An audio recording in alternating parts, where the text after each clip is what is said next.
할렐루야. 하나님의 나라가 독일과 우리 가스펠 교회 현장에, 우리 성도들 현장에, 특별히 오늘 예배하는 현장에 임하는 그런 축복의 날이 되기를 예수님 이름으로 축원을 드립니다. 오늘은 속건제에 대한 말씀을 드리겠습니다. 레위기에 나오는 5가지 제사, 번제, 소제, 그리고 화목제, 지난 주간의 속죄제, 오늘 이제 마지막으로 5번째 속건제. 이 속건제는 바로 실천을 말하는 것이다.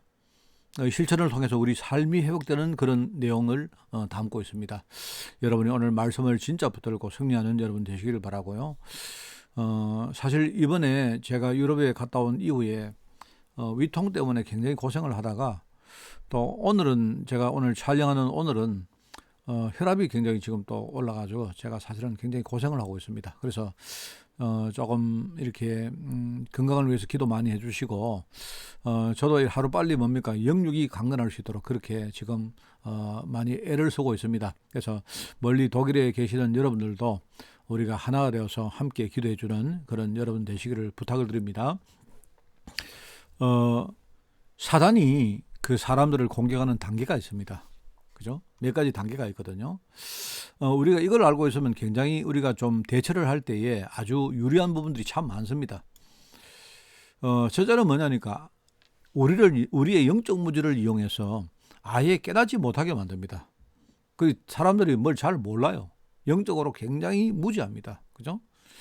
그러니까 이제 무지하기 때문에 어떤 모든 것에서 깨닫지 못하도록 만드는 게, 그게 1차적으로 사단이 하는 공격입니다. 그리고 그 다음 두 번째가 있습니다. 뭐냐면, 우리가 깨닫는다 해도 마음으로 깊이 생각을 못하게 만들어서 본질을 놓치고 다른 것을 자꾸 추구하게 그렇게 만듭니다. 그런 경우가 많거든요. 이게 이제 사단이 하는 두 번째 일종의 그 어떤 단계입니다. 자, 그 다음에 세 번째는 뭐냐니까, 본질을 우리가 깨닫고 한다 해도 생각으로만 그렇게 거치게 만들고 실천을 못하게 만듭니다. 그러니까 머릿속에만 있고 결국은요, 몸은 안 움직이는 거죠. 그게 사단이 하는 겁니다. 그렇게 행동으로 나오지 않기 때문에 결과적으로 알맹이 열매가 없는 것입니다. 자, 그렇게 하면서 이제 네 번째 단계는 뭐냐니까, 이런 과정을 우리가 다 통과한다 해도 결국 자기만 혼자서 누리도록 만들고 다른 사람에게 영향을 주지 못하게 그렇게 만듭니다. 그 신앙에 대한 모든 부분을 보면요, 다 이런 식입니다. 자, 예컨대 우리가 이제 그 아나니아 삽비라의 그 예를 들면서 올바른 헌금에 대한 이야기를 가지고 한번 교훈을 우리가 한번 여러분과 한번 나눠볼까 합니다. 여러분, 하나님은요, 한 번도 헌금 자체를 우리에게 강조하신 적이 없습니다. 많은 사람들이 이제 이거부터 착각을 해요. 하나님의 근본 계획에 대해서 사람들이 무지하기 때문에, 그죠? 아예 하나님이 뭘 원하는가 그 깨닫지를 못합니다. 그 하나님은 왜 그러냐니까, 하나님은 우리가 돈의 노예로 살면서 하나님이 만드신 경제 축복을 놓치고 빼앗기고 그렇게 살기 때문에 하나님이 그걸 원하지 않으시는 것입니다. 그렇기 때문에 하나님은 우리 근본 체질부터 진짜 규모 있게 만들기를 원하시거든요. 그리고 평상시에 우리가 이런 언약적인 부분에 대해서는 전혀 관심이 없이 살다 보니까 갑자기 어느 날 그냥 살아가다가 문제가 생기면 그때부터 경제에 대해서 관심을 가집니다. 여러분, 그렇게 하다 보니까 깨닫는다 해도 헌금의 본질을 놓칩니다. 여러분, 헌금이란 것이 하나님이 그냥 우리에게 강요한 게 아니라 했지 않습니까? 그게 나중에 뭡니까? 사람들이 처음에는요, 헌금에 대해서 전혀 무지합니다. 근데 그런 분 많아요. 무지하다가 어느 날요, 덜컥 어려움이 오면 그때부터 어떻게 생각하느냐, 아, 내가 헌금을 안 해서 하나님이 내게 이렇게 벌을 주시나, 이렇게 생각합니다. 그래서 헌금을 하는 사람도요, 본질을 놓치고, 아, 내가 축복을 받아야 되겠다 이렇게 생각하고 헌금을 하는 그런 경우가 많습니다. 그게 이제 맞는 것처럼 보이는데, 그거는 내가 볼 때 아예 그거는요, 애시당초 지금요 중요한 방향을 놓치고 있는 것입니다. 자꾸 다른 걸 추구하는 이야기입니다. 그런 식으로 종교적으로 빠져들어가는 거예요.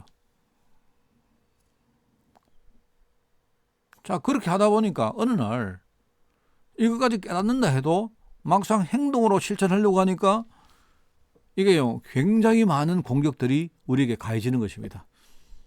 그냥 내가 마음은 있고 머릿속에만 해야 되겠다 생각은 하는데 실제 그걸 우리가요, 이거를 결단하고 실천하는데 굉장히 어렵다 이 말입니다.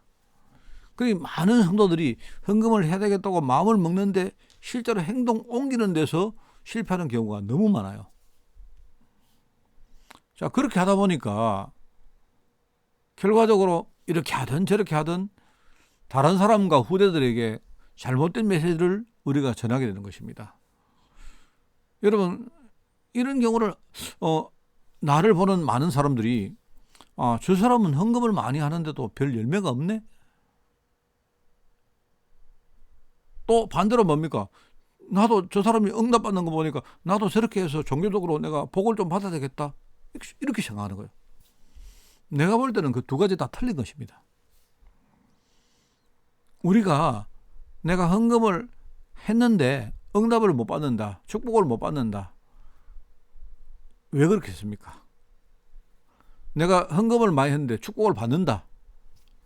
그런데요, 이런 과정을 통해서 언약이 전달되는 게 아니고 뭔가 종교적인 뭔가가 전달된다 이 말입니다. 그러면 그거는 하나님의 계획이 아니죠. 제가 지금 이 말을 하다 보니까 어떤 진짜 내가 여기에 중요한 걸 내가 깨닫게 해주신 어떤 분이 있습니다.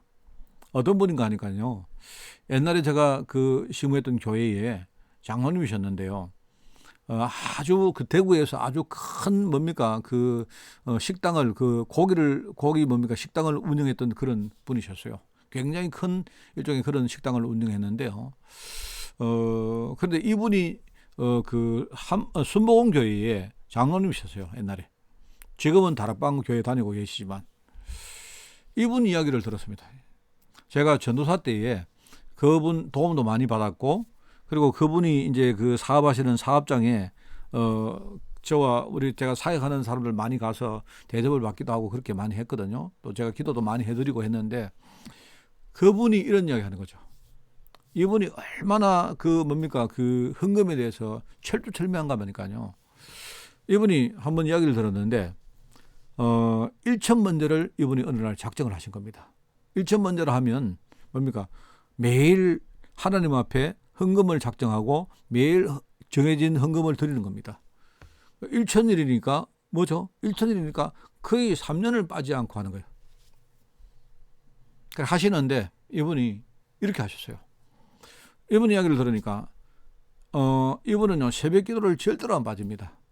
자, 그러면 아침에 식당에 나가서 이제 시작을 합니다. 준비해서 이제 시작을 하면 그날 매상이 들어오는 제일 첫 번째 매상을요, 그때가 벌써 지금으로부터 내가 볼 때 한 25년 전입니다. 25년 전이면 그 당시에 제가 들었는데요, 첫 번째 들어오는 매상 5만 원을, 그때 5만 원은 지금 5만 원하고는 굉장히 다릅니다. 그죠? 그때 5만 원은 내가 볼 때는 지금 한 50만 원, 내가 볼 때 50만 원 넘을 것 같아요. 훨씬 넘을 것 같아요. 그런데 이분이 처음에 들어오는 매출 5만 원을 무조건 이 사람은 따로 떼놓는 겁니다. 매일. 자, 그러면 떼놓죠. 그 돈 자체를 아예 딱 떼놓는 겁니다. 따로 구별해서 딱 떼놓는 거예요. 요거는 하나님이 내일 새벽에 하나님 전에 헌금할 바로 돈인 겁니다. 자, 그러면 그렇게 딱 떼놔놓고 제일 처음에 들어오는 매출을 딱 떼놔놓고 이제 나머지는 계속 이제 그날 영업을 하는 겁니다. 영업을 하고 이제 저녁에 은행이 문을 닫을 시간이 되어지면 이분이 그날 들어온 매출과 그 전날 은행 시간 이후에 들어온 매출과 그날 들어온 매출을 가져가서 은행에다가 예금을 하는 겁니다. 예금할 때에 처음에 떼놨던 구별된 5만 원을 쇠돈으로, 아주 쇠돈으로 바꾸는 겁니다. 하루도 안 빠지고.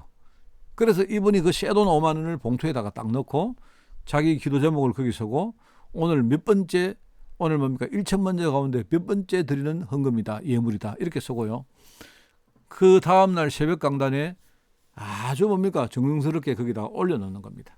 그러면 목사님이 그걸 보시고 특별히 축복기도 해주시고 그걸 하루도 안 빠지고 어떤 일이 있어도 하는 거예요. 이분이. 참, 그래서 제가 이제 물었습니다. 굳이 그것을 쇠돈으로 바꿔야 됩니까? 하니까 하여튼 자기 중심이라는 거예요. 쇠돈으로 바꿀 것 같으면 굳이 처음에 들어오는 5만 원을 따로 뗄 거 없지 않습니까? 그것도 자기 중심이라는 겁니다. 새벽 기도를 한 번도 빠진 적이 없어요. 새벽 기도를. 그랬던 장로님이 계셨습니다. 결과는 어떻게 됐을까요? 결과는 완전히 망했습니다. 완전히. 사실 내가 봐도 그렇게 완전히 망하는 걸 저 잘 못 봤거든요. 이분이 나중에 메시지를 듣고 깨달은 겁니다. 이게요, 뭐냐니까 언약적인 부분에 무지하다 보니까 아예 뭔가 중요한 하나님에 대해서 깨닫지를 못하는 겁니다. 근데 이분 같은 경우에 깨달았는데 여기에 중요한 하나님의 계획을 자기가 묵상을 못하다 보니까 헌금의 본질을 놓치고 자꾸 이제 다른 것을 추구하는 겁니다. 종교적으로. 이분은 뭡니까? 나중에 생각으로 거친 게 아니고 실제로 그걸요 행동으로 실천하셨어요. 그런데 결과적으로 다른 사람이 그 사람을 볼 때에 저 사람은 헌금을 저렇게 해도 별 열매가 없네. 뭔가 이상하네. 이렇게 되는 겁니다. 또 어떤 사람은 그분이 하는 걸 보고 나도 저렇게 해서 복을 좀 받아야 되겠다. 이렇게 하는 거예요. 그런 식으로 다른 사람에게 하나님의 언약이 아닌 다른 걸 증거한다 이 말입니다. 여러분 이게 굉장히 중요하거든요. 자, 그래서 여러분 우리가 깨닫는다. 마음에 품고 우리가 진짜 이거 뭡니까? 하나님께 기도한다. 또 뭡니까? 우리가 실제로 마음으로 거치지 않고 행동으로 실천한다. 이걸 우리가 다른 사람에게 제대로 올바르게 증거한다. 이런 모든 전체 과정을 개입하시는 분이 바로 성령님이십니다. 그죠? 본질적인 부분부터 깨닫게 하시고 우리 마음으로 품고 기도하면서 뭡니까? 응답을 하나씩 만드는 과정 속으로 우리를 이끌어 가시면서 그죠? 이걸 실천할 수 있도록 새 힘을 주시며 전달하는 과정 속에 우리를 정인으로 만드시는 분이 바로 성령님이다 이 말입니다. 자, 그래서 우리가 5월 말씀에는 여러분 저도 마찬가지입니다. 저와 여러분 전체가 예배 속에는 우리 5가지 중요한 요소를 깨닫고 우리가 인도받아야 됩니다. 바로 레위기에 나오는 5대 제사 뭐죠? 번제, 소제, 화목제, 속죄제, 속건제를 우리가 잘 이해하고 공부하고 예배의 중요한 5가지 요소가 뭐라고 했습니까? 순종이라죠. 첫째, 순종. 여러분 순종은 뭐라고 했습니까? 순종은 무조건 우리가 복종하는 게 순종이 아닙니다. 순종은 뭡니까? 하나님이 하시는 100%가 있어요. 100%. 100%는 뭡니까? 하나님 언약 외에는 100%가 없습니다. 우리가 하나님 언약을 깨달으면요, 그게는 우리가 100% 순종하는 겁니다. 그게 바로 순종입니다.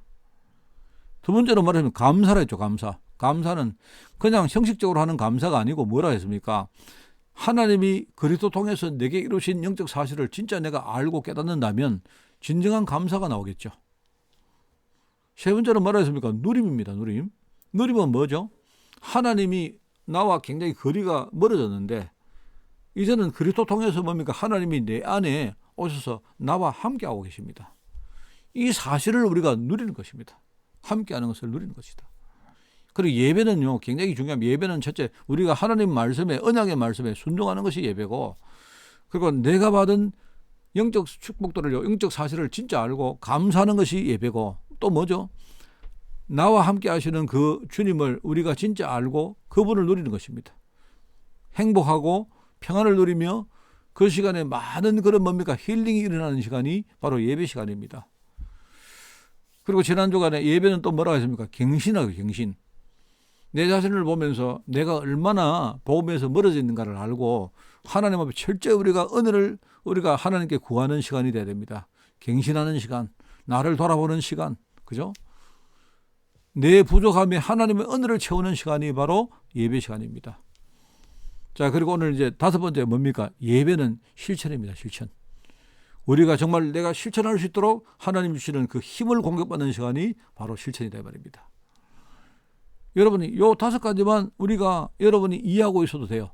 여러분 이거는 잘 외우고 계시기 바랍니다. 그래서 우리 가스펠 교회가 독일과 유럽을 살릴, 그죠? 여러분 특별히 성도들과 후대들이 어디 가나 예배 하나만큼은 성공시키는 안테나 플랫폼 역할을 우리 가스펠 교회가 감당해야 된다 말입니다. 오늘 여러분이 이걸 가지고 여러분부터가 진짜 살아난 그런 역사가 있기를 바랍니다. 오늘 첫 번째입니다. 레위기에 기록된 5대 제사 다섯 번째 제사가 바로 속건제입니다. 속건제.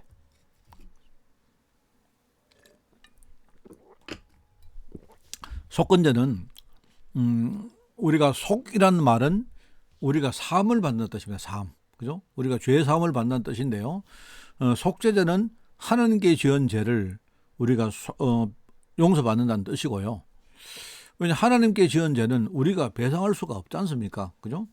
우리가 그걸 배상할 수 있는 그런 내용이 아니기 때문에 그 하나님께 지은 그런 영적 죄는요, 우리가 속죄제를 하는 것이고, 속건제는 일종의 눈에 보이는 사람이나 일종의 어떤 물건에 대해서 한 그런 죄, 그죠? 우리가 어떤 탐욕 때문에 어떤 물건을 훔쳤다든지 어떤 사람에게 피해를 입힌 이런 죄들을 배상하는 내용이 여기에 담겨져 있습니다. 그러니까 속죄죄는 배상할 수가 없죠. 속건죄는 사람에게 지은 죄이기 때문에 배상을 해야 된다는 이 점이 두 가지가 다르다 이 말입니다. 여러분 성경에는 보상이라는 용어를 사용했는데 이거는 내가 볼 때는 이 번역하는 사람이 이 번역은 잘못한 번역입니다. 이 법적인 용어로 보상은 정당한 일에 대해서 우리가 갚아주는 행위를 보상이라고 말합니다. 그래서 우리 국가가 여러분의 어떤 우리의 집을 이렇게 수용을 하면 그거는 국가가 정상적인 어떤 정당한 일을 했는 것이지만 그 대가를 우리에게 갚아주는 것을 가지고 보상이라고 말합니다. 배상은 불법적인 일에 대해서 갚아주는 행위를 말하는 것입니다. 그죠? 그러니까 사실은 우리가 지은 죄는 불법이기 때문에 사실은 보상이 아니고 배상이라고 말하는 것이 그게 정당한 단어입니다. 자, 그래서 저는 배상이라는 의미로 그 배상이라는 단어를 쓰겠습니다. 이 속건제는요, 이런 겁니다. 성물과 물건을 범한 죄의 속죄와 그 배상을 의미하는 것이다. 그래서 죄를 범한 사람은 다른 제사와 비슷하게 흠없는 수양을 가지고 제사를 드린다. 근데 한 가지가 달라요. 한 가지가 뭐냐? 배상금의 의미로 범한 물건에 5분의 1을 추가해서 제물을 드리는 것이 바로 속건제입니다. 그죠? 자기 죄에 대해서 죄에 대해서 제물을 드리고 거기다가 5분의 1을 추가로 드리는 것이 바로 그게 속건제다 이 말입니다. 아시겠죠? 자, 그런 의미입니다. 자, 그러면 두 번째는 뭡니까? 바로 이 속건제는 바로 우리가 마음으로만 가진 게 아니고 속죄제는 우리 마음 중심으로 회개하는 것을 말한다면 속건제는 뭡니까? 그냥 회개 정도가 아니고 넘어서 실제로 보상을 하고 배상을 해야 된다 말입니다. 그러니까 실천을 말하는 것을 말해요. 이 실천을 통해서 하나님이 우리의 삶 전체를 회복시키는 것을 말하는 그런 예배를 뜻합니다. 그죠? 참 중요합니다. 여러분들 하나님은요 예배하는 자, 하나님을 앙망하는 자에게 반드시 셈을 주신다 이렇게 말씀하셨는데요. 그게 이사야 40장 말씀입니다. 그러면 하나님은 우리에게 힘을 주시는 이유가 뭐냐? 바로 실천하라고 주시는 그게 힘입니다. 예, 생각만으로 끝내는 사람은 셈이 필요하지 않기 때문이죠. 여러분 우리가 중요한 부분을 깨달았으면 그때부터 깊이 묵상하면서 여러분 진단해보면 많은 것들이 보입니다. 그러면 여러분 거기에서 내가 지금 이런 상태구나. 여러분은 진짜 중요한 영적 사실을 깨달으면 말입니다. 그때부터 이걸 여러분이 한번 씹어보세요. 여러분이 계속 기도 시간에 그리고 여러분이 묵상하는 시간에 한번 씹어보면 나와 내 주위와 내가 살아왔던 모든 인생 전체가 그때부터 보입니다. 옛날에 못 봤던 부분들이 보여집니다. 자, 그러면 거기에 중요한 우리가 결단을 하면 안 됩니까? 자, 그리고는 마지막으로 하나님 주시는 힘을 가지고 내가 지금부터 하나씩 여러분 실천하는 것입니다. 이 과정을 통해서 하나님의 응답이 만들어지는 것이다 이 말입니다. 여러분 예레미야 33장 2절에 안 나옵니까? 일을 행하시는 분이 누굽니까? 하나님이시죠. 그죠? 왜냐하니까 일이 되고 안 되고의 그 모든 주도권은 하나님의 손에 달려 있습니다. 그죠? 자, 그런데 하나님은 어떻게 하십니까? 하나님이 하시는 방법이 뭐냐니까 이것을 하나씩 지어 성취하시는 분이 바로 하나님이시다 말입니다. 여러분 이게 여호와 하나님이시거든요. 그리고 많은 우리 성도들이 제대로 언약을 모르다 보니까 그냥 평상시에 가만히 그냥 아무것도 모르고 살다가 어느 날 내가 깨닫고 하나님께 기도하면 하나님이 내게 바로 축복하실 거다 그렇게 믿습니다. 여러분 그거는요 내가 볼 때 굉장히 잘못된 신앙입니다. 여러분이 오늘부터 복음 말씀을 진짜 붙들고 그 말씀의 흐름 속으로 여러분이 한번 들어가 보세요. 그러면 옛날에 여러분이 몰랐던 부분들을 진짜 알게 됩니다. 본질적으로 하나님의 계획이 뭔가를 진짜 알게 됩니다. 여러분 그리고 뭐냐 그때부터 여러분이 진짜 이걸 그냥 깨달았다 이러고 끝내지 마시고 이걸 여러분 삶 가운데 진짜 가지고 들어가서 진짜 여러분이 묵상하시고 여러분 그걸요 굉장히 내 것으로 만드는 그 중요한 축복 속으로 여러분이 들어가시기 바랍니다. 자 그것만 되어지면요 그때부터 많은 것들이 보입니다. 특별히 여러분 자신을 진짜 잘 알 수가 있습니다. 그러면 여러분 내가 이런 상태구나. 내가 이런 지금 현실이구나. 여러분 이걸 알면 여러분 진짜 그때부터 여러분이 결단할 수 있죠. 결단했는데 여기서 끝내면 안 됩니다. 그러면 그때부터 뭡니까? 하나님, 여러분이 예배할 때마다 기도할 때마다 하나님이 내게 주는 힘을 공급받아서 지금부터 여러분이 하나씩 실천해 나가는 것입니다. 이런 과정을 통해서 하나님의 일이 성취되어진다 이 말입니다. 그러면 이런 과정을 통해 하나님이 뭡니까? 예레미야에게 너는 내게 부르짖어라. 내가 너에게 응답하겠고 네가 알지 못했던 은밀한 일을 내가 너에게 보여줄 것이다. 그게 바로 여호와 하나님이십니다. 여러분 실천은요. 하나님의 힘을 지속적으로 공급받는 사람들에게 주시는 축복입니다. 그죠? 여러분 여호수아 실장에 나오는 내용인데 아간이라는 사람이 있습니다. 아간은 성물을 훔친 사람입니다. 성물을 훔친 아간인데요. 그럼 훔쳤기 때문에 하나님이 그를 멸망시키는 그게 아닙니다. 아간은 이 사람이 죄를 짓고 나서도 진짜 하나님의 음성을 듣지 못하고 깨닫지 못했던 겁니다. 여러분 깨닫지 못하니까 결국 새롭게 결단도 못한 것이고 결과적으로 뭡니까? 다른 사람을 잘못 이끌어주고 잘못 가르치니까 결국 아간과 그 일파가 전부 다 아골골짜기에서 죽임을 당합니다. 이게 굉장히 처절한 이야기거든요. 그런데 그 당시에 그 현장에 같이 있었던 사람입니다. 그 사람들이 누구냐니까 그게 바로 뭡니까? 그게 갈렙이나 여호수아 같은 사람들입니다. 참 이게 중요하거든요. 갈렙은 가나안 땅을 정복한 이후에 아간 같은 사람은요, 이 사람들이 계속 정복하는 과정 속에 하나님이 우리가 취하는 그 모든 그 성물을 하나님의 물건 하나님께 드리라고 했는데 아간은요 개인적으로 그걸 사적으로 취했어요. 그런데 반대로 갈렙은 그런 식으로 자기의 일을 유익을 구하는 게 아니고 오히려 40년 동안 하나님의 시험표를 기다리는 사람입니다. 근데 어느 날 언약 성취의 시험표를 딱 깨닫고 어떻게 합니까? 그때에 비로소 과감하게 실천을 합니다. 지도자 여호수아에게 하나님의 약속을 들이밀고 뭐라고 합니까? 이 산지는 내게 하나님이 약속하신 것이기 때문에 나에게 주시옵소서 이렇게 말합니다.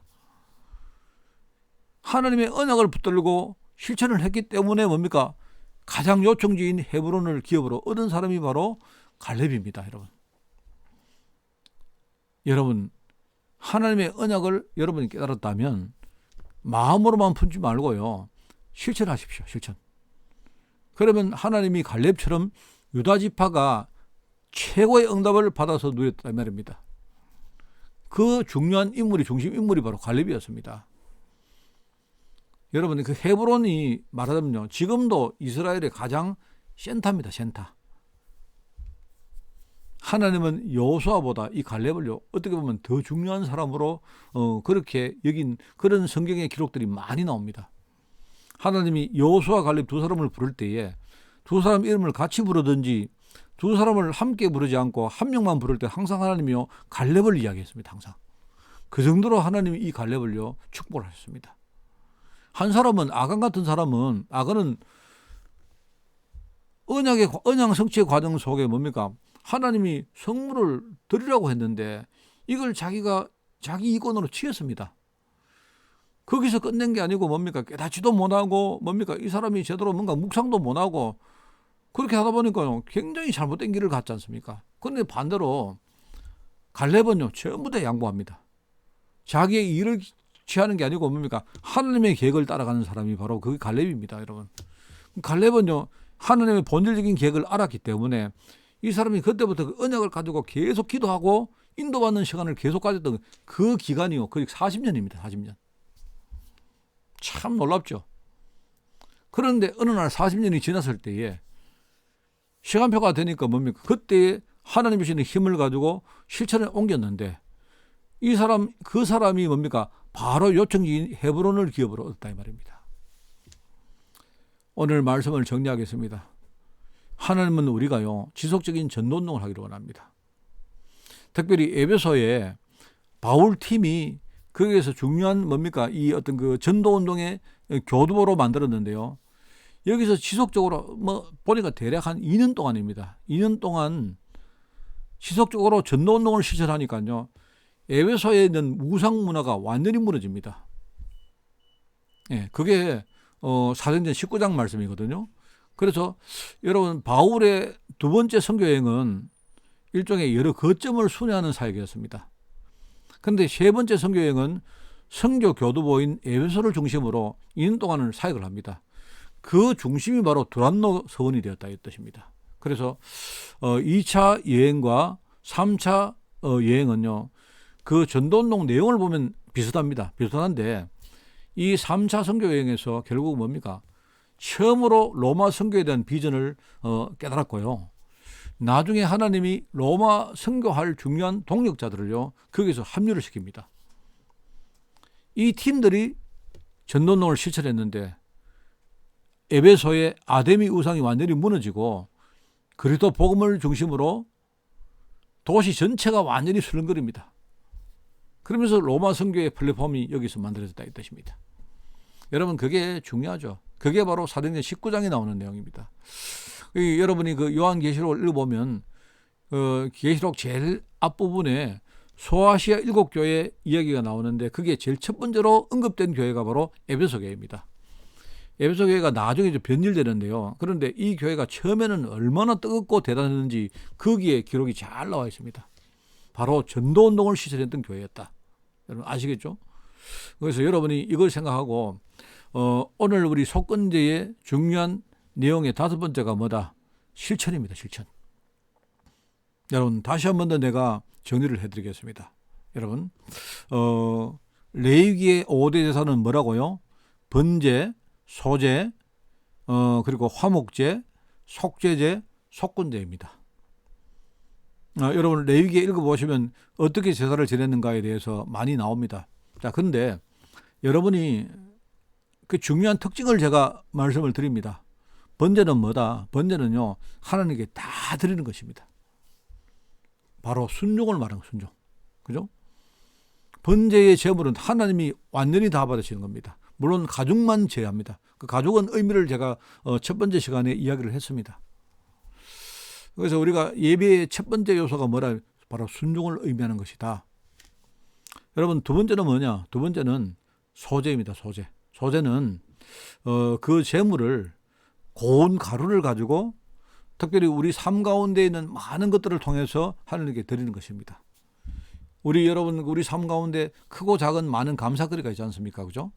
근데 본질적으로 우리가 받은 영적 축복, 우리가 받은 영적 어떤 사실, 하나님이 우리에게 행하신 영적인 사실을 우리가 알기 때문에 진짜 하나님 앞에 감사드리는 거예요. 그러면 하나님은 그 소제 제물을 통해서 하나님도 받으시지만 그 중에 일부분을 뭡니까? 제사장들이 받습니다. 그래서 하나님은 그 제물을 가지고 아주 거룩한 하나님의 제물이라고 그렇게 말씀을 했습니다. 여러분 이것이고요. 세 번째는 뭐냐? 바로 화목제입니다. 화목제. 화목제는 하나님과 우리 사이를 이제 말하면 화목하게 만드는 것입니다.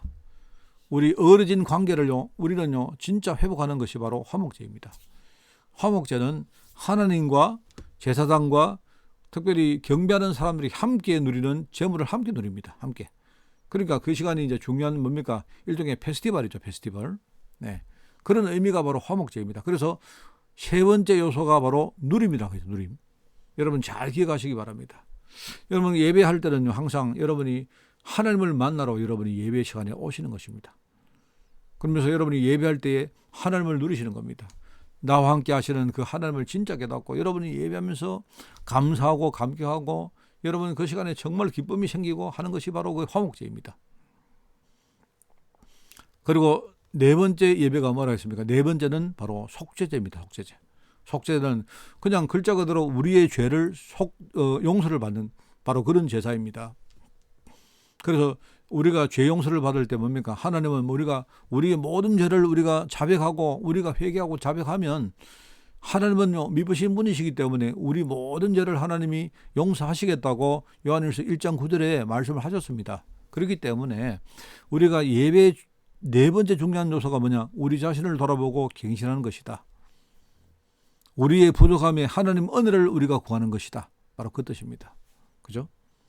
자, 그리고 마지막은 뭡니까? 속건제는 우리가 배상하는 것이기 때문에 실제 배상입니다. 이 배상은 뭡니까? 마음으로만 끝나는 것이 아니고 우리가 실제로 실천하는 것이다. 아시겠죠?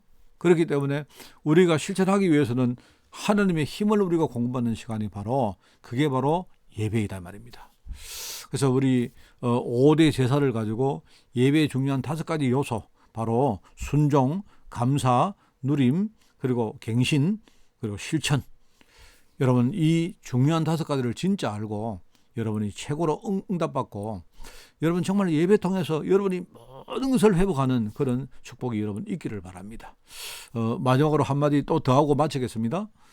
여러분이 아무리 지금요 문제가 많아도 여러분이 지금요 예배되고 있다면 여러분 지금은요 성공하는 흐름 속으로 들어간 겁니다. 5월 우리가 첫 번째 시간에 내가 여러분에게 말한 것입니다. 만약에 여러분이 아무런 문제가 없어도 예배가 안 된다면요 여러분 지금 실패하고 있는 것입니다. 얼마 안 가서 여러분 실패 흐름 속에서 실패가 눈에 여러분 나타날 것입니다. 이걸 진짜 아시고요. 예배 성공, 또 예배를 제대로 증거하는 정인으로 살아가시는 여러분 되시기를 예수님 이름으로 축원을 드립니다. 기도합니다. 하나님 아버지 감사드립니다. 오늘 특별히 귀한 시간을 주님이 특별히 축복하시고 오늘 특별히 5월 달에 예배에 대해서 중요한 응답의 말씀을 주시니 너무나 감사드립니다. 우리 가스펠 교회가 예배에 성공하는 교회가 되게 하시고 우리 교회 자체가 예배의 중요한 플랫폼이 되게 하시며 예배를 제대로 가르치는 교회가 될 수 있도록 저희들 축복하여 주옵소서. 우리 성도들 어떤 환경 속에 어떤 문제 속에 있다 해도 예배 통해 모든 것을 회복하게 하시고 예배를 통해서 하나님의 음성을 듣게 하시며 특별히 예배 통해서 우리가 실천할 수 있는 힘을 얻는 시간 될 수 있도록 저희들 축복하여 주옵소서. 감사드리며 예수님의 이름으로 기도드리옵나이다. 아멘.